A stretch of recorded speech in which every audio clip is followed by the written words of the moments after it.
Hello mga beshi, good evening sa inyong lahat. Good evening. Ayan, isang nakakalokang evening sa ating lahat. Ayan, merong nagtanong sa akin about car, kung paano daw ako nag-loan, magkano yung aking car payment, i-share ko naman daw. Okay, mag-share na ako. Okay. Ano ba yung kotse ko? Nakita nyo naman sa mga previous vlog ko kung ano yung kotse ko. Actually, parang na-discuss ko na to, pero parang hindi ko masyadong na-discuss in detail kung magkano yung binabayaran ko at kung hanggang saan yung payment scheme or yung length or yung mortgage payment ng aking car. So, ang car ko ay isang Mazda CX-30 4-seaters compact SUV. Again, paulit-ulit kong sinasabi na isa to sa mga pinagsisisihan kong desisyon na hindi ko na pwedeng baguhin, bagkus ay tanggapin na lang. Kasi kung ibebenta ko siya at kukuha ako ng bago o kaya change ko ng car, mas lalong gugulo. Kung for example, iti-trade in ko siya tapos kukuha ako ng second hand, mas lalong magkakagulo-gulo. So, tinanggap ko na lang, lalo pat malapit na akong second year kasi ang length ng na to is parang 5 years ata siya or 60 months kung hindi ako nagkakamali. 60 months ba or 62 months or 68 months, something like that, around 5 years. So, yun na nga yung nabanggit ko, Mazda CX-30, ang worth ng car na to after tax, kasi marami ka pang babayaran, may mga babayaran ka pang tax, may babayaran ka pang kung ano-anong mga paperworks. So, after all of those paperworks, ang worth ng car is around 29,000, I think $29,600. Pero ang binayaran or loanable amount ko ay 29,100 lamang. So, nag-down ako ng $500 sa dealership. Though, ang max ng loan namin is $30,000, pero ang kaya lang naming i-loan sa aming catering health credit union ay up to a maximum amount kung gaano siya or how much siya binavalue ng credit union. So, ang value ng car is 29,600 pero ang pagtingin ng credit union, pagtingin nila sa valuation ng car ay nasa 29,100 lamang. Kaya nag-down ako ng $500 na hindi na nakuha ko. Pero na-apply naman yun sa aking payment. So, yun. So, ang total loan ko ay $29,100.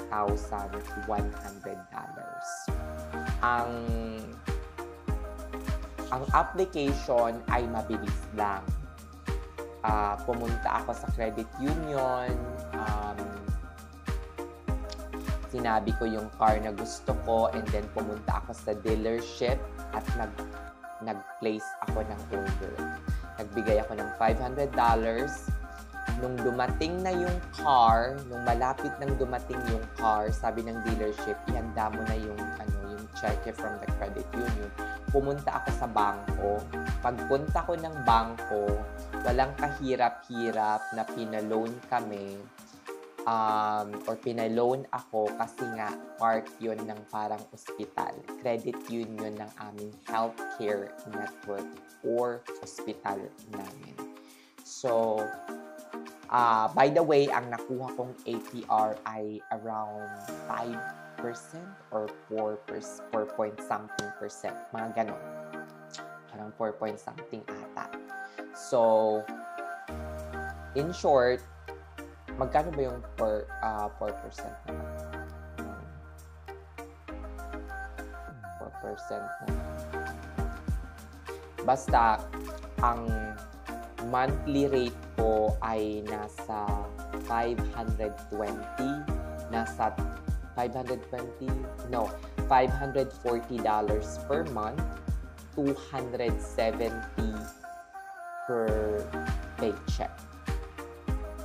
Tapos, babayaran ko yon for like, I think, 5 years. So, kung tutuusin, kaya ko naman kasi yung nung kinompute ko lahat ng mga bills ko ay less than 50% siya or less than half ng aking total net income dito after ng lahat-lahat ng mga deduction. So, medyo okay naman yung offer dito sa akin as in kasi yun walang OT yun na. So, less than 50%. So, in which I am so grateful kasi bongga. In short, yung bills ko. Kasi nga, itong bahay na to, hindi naman mamahalin. Kung nakikita nyo naman, hindi naman siya kabonggahan. Pero, marami kayong makikita sa mga kababayan natin dito sa Amerika na medyo bongga-bongga yung kanilang kitchen, bongga yung kanilang sala, medyo malawak. Pero sa akin, itong ganitong bahay ay okay na. Sapat na ito para sa akin. Parang ano na to, mansion or bongga na to para sa akin. Hindi ko na kailangan ng sobra-sobra or more than of this, diba? Anyway, nagre-rent lang naman ako. So, yun. 540 to 70 per paycheck.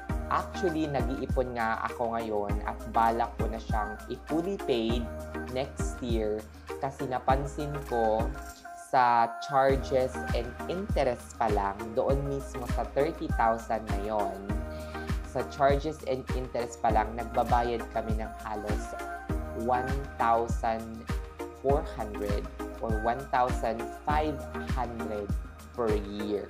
And malaking pera yon for me malaking pera yon per year na pwede ko pa sanang maipon or magastos sa mga ibang bagay like ticket, bakasyon, mga ganyan. So, plano ko siyang bayaran most probably by next year. Hopefully, mag-down pa into like mga ano na lang, siguro mga $15,000 or $16,000 na lang yung natitira sa loan. Kung siguro mga ganong amount na lang yung natitira sa loan, siguro kaya ko nang bayaran. Kasi ayoko yung, more than 1,000, oh my God, per year. Kung iisipin mo, nasa ano lang naman yun, nasa $100 ang interest and surcharges per month. Pero malaki pa rin. Diba? So, kaya isa to sa mga dahilan kung bakit hindi ako kumukuha ng bahay. Kung, for example, doon pa lang mismo sa sa $30,000 ay malaki na yung interest, 5% APR pa yun. What more kung mag-loan ako ng mga $300,000 or $400,000? Magkano kaya sa mortgage, sa mortgage ko na kunyari 1.5, 1.6 or 1.8 ang napupunta lang sa interest, diba? Magkano kaya yung napupunta sa principal ng bahay? Pero it really depends. Meron tayong mga kanya-kanyang priority. As for me, ang gusto ko, may flexibility ako to go anywhere in the United States of America, kung saan ko man gustuhin.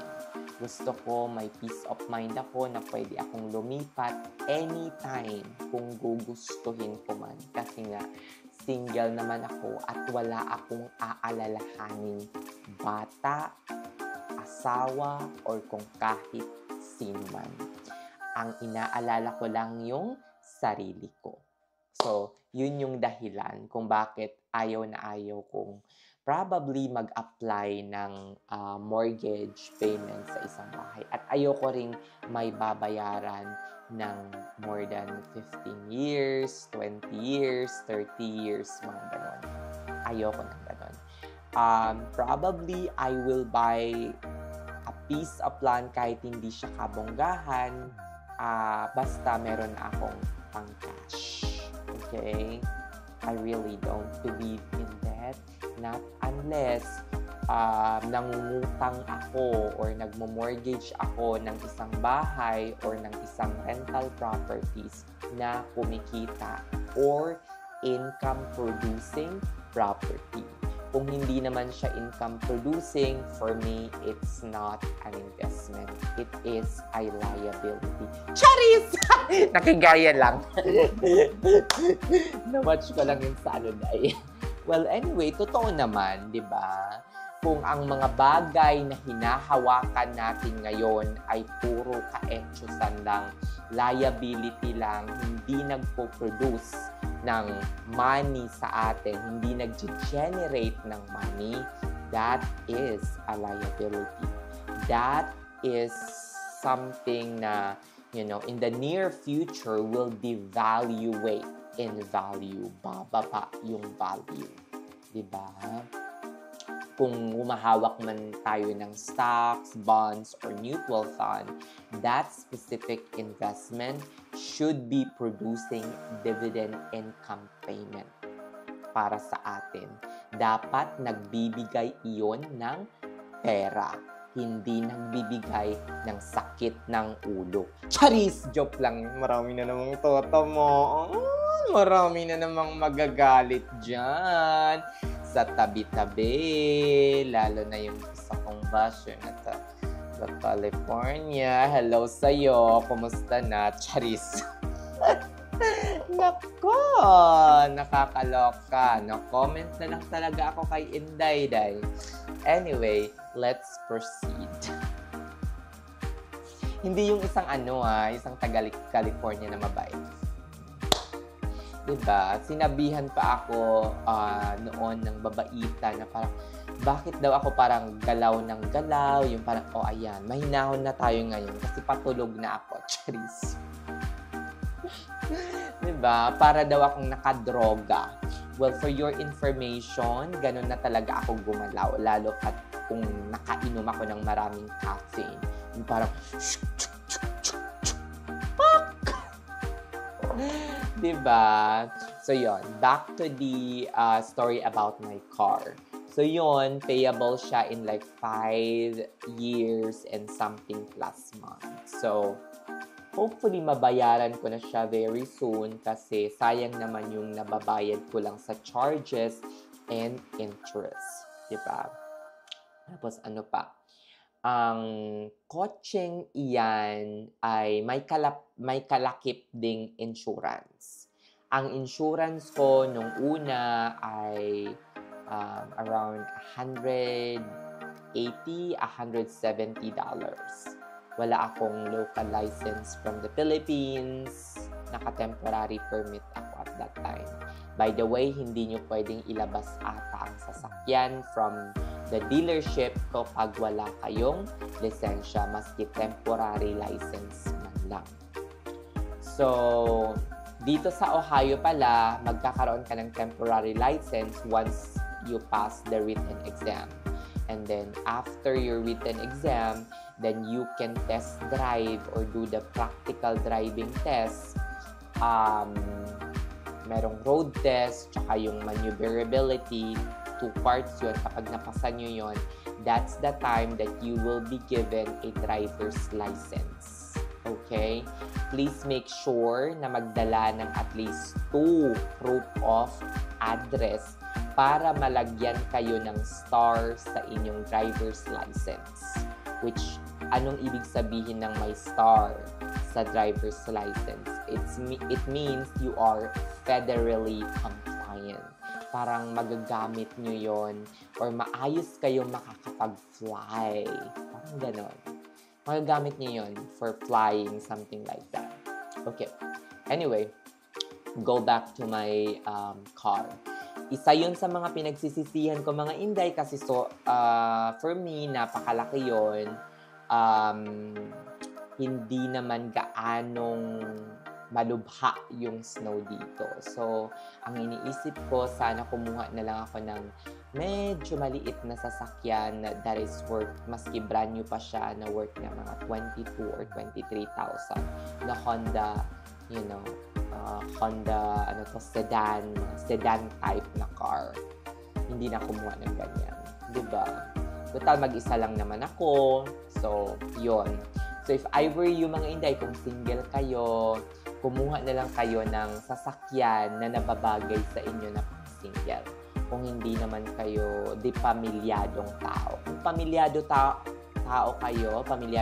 kayo, 3, 4, or 5-seater is justifiable.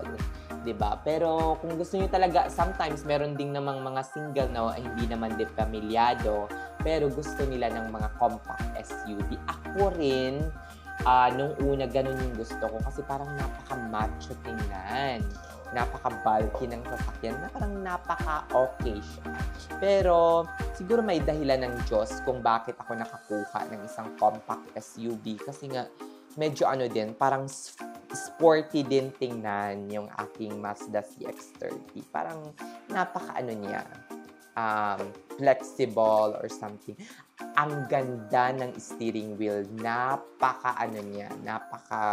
suwabe, kumbaga. Suwabing-suwabe i-maneuver or i-drive yung steering wheel. As in, hindi ka mahihirapan, especially for new driver. As in, bongga talaga. Yun yung nagustuhan ko sa Mazda CX-30.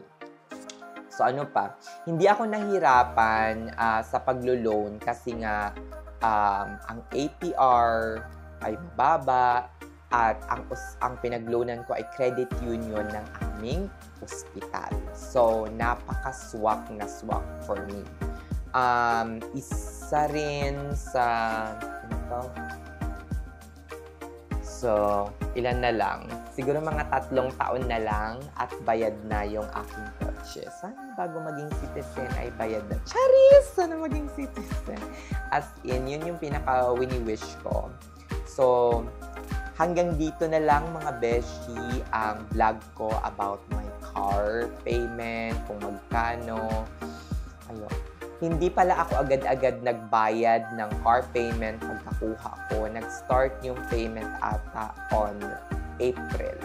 Diba? Nakuha ko yung car ng mga March 10, something like that. Diba? Bongga! So, mabigat ba yung 540? In my case, hindi. Kasi wala ako masyadong gastos, wala akong masyadong bills na binabayaran. Yung pinakamalaking bills ko lang talaga dito is my car, which is 540, at saka yung aking house na $1,000. So, 1,500 plus. The rest is just putyo-putyo na lang. Like, for example, yung aking electricity na naglalaro, hindi siya winter ng $30 to $40. Yung aking insurance na $100, mga ganyan, $120. That is car insurance. Pero yung healthcare insurance, deducted na yun sa aking payslip. Tapos, yung aking grocery na kung minsan papitik-pitik lang, $150, $120, $150. O diba, bongga. Kung gusto nyong i-discuss ko yung aking bagong detailed gastos or bills dito sa Amerika, please comment down below para ma-share ko sa inyo kung paano ako nagtitipid at nag-grocery, na bumibili ba ako ng bultuhan, paano ako nagbabudget, paano ko nagawang magkaroon ng bills ng less than 50% of my salary, like 40% lang ata. O, 'di ba? Bongga! O siya, sige namang Inday, tulog na. See you on my next vlog. Bye-bye! Have a nice day!